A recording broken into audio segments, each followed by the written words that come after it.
Hello friends, today we will learn about the medieval Indian history. In that we will go with the early medieval Indian history. We will start with the Pala Empire in North India. Medieval Indian history starts with the collapse of the Harshavardhana. After the collapse of the Harshavardhana Empire in the North India, we will study about Pala Empire and Rajput kings. Actually, Rajputs is not a single dynasty. Several different clans and kingdoms in North India together make Rajputs. Coming to the Pala dynasty. Actually, the name Pala is a suffix. Those kings added the name Pala to their name in the end.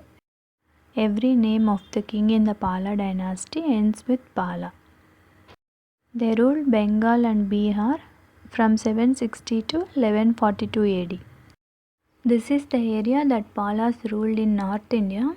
Actually, this is not a precise one, it is just for reference. In the Pala kingdom, we actually read about 4 kings. They are Gopala, Dharmapala, Devapala and Mahipala I.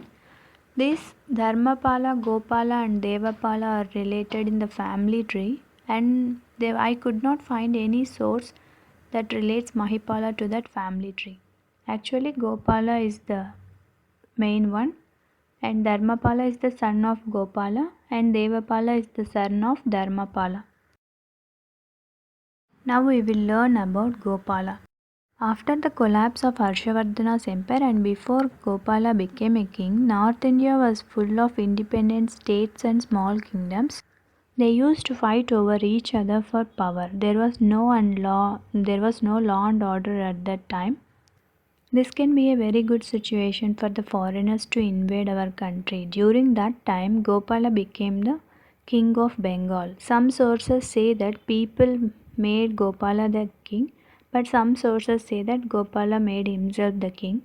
He became the king in 730 AD. He is the founder of Pala kingdom, Pala dynasty, and sources say that he brought law and order to the region. Also, during that period, Bengal was divided into 2 parts, East Bengal and West Bengal. East part is called Vanga and west part is called Gauda. Coming to the Dharmapala, among the Pala dynasty and Pala kings, Dharmapala is the most important one. He ruled from 780 to 815 AD. He made Bengal the most important region in North India. He also brought Bengal and Bihar over towards his control. He followed Buddhism and he enjoyed and encouraged learning a lot. This reason led him to the construction of Vikramshila University. Before becoming a university, this Vikramshila was a Buddhist monastery. A monastery is nothing but a building which was occupied by monks who live by religious policies. Also, Dharmapala occupied Gangetic Doab. I request you to note down separately the word Gangetic Doab. I will discuss about that. We will learn about that in the ending of this Pala Empire. Dharmapala also occupied Kannauj. He appointed a nominee to take care of that area, but the representatives of Dharmapala are not so efficient to protect their land. So the Gangetic Doab region was occupied by Rashtrakutas and the Kannauj region was occupied by Pariharas. Kannauj is an area in Uttar Pradesh. During the early medieval period, almost all the kingdoms they used to fight for Kannauj because Kannauj was most important land in that period. Coming to the Devapala, he ruled from 815 to 855 AD. He is the son of Dharmapala. He occupied Assam and Kalinga. He defeated many Rajput clans and took over Bihar. He was more interested in arts, so that is why he constructed Mahabodhi temple in Bodh Gaya. Along with that, he also constructed other temples. Most of the Kalinga is now part of Orissa. You can see both Assam and Kalinga in the map. Under the Pala rule, Nalanda University became famous. They also established Odantapuri University. Vajrayana is a new form of Buddhism. It was originated in the Vikramashila University. It was then later propagated to Tibet in the 11th century. How Pallava dynasty was brought down. After Devapala, there were no good rulers who can take over the Pala empire. This is the main reason for the downfall of Pala dynasty. And it was after the death of Devapala during the 12th century, the Muslim rulers occupied the Pala dynasty. And now comes Mahipala I.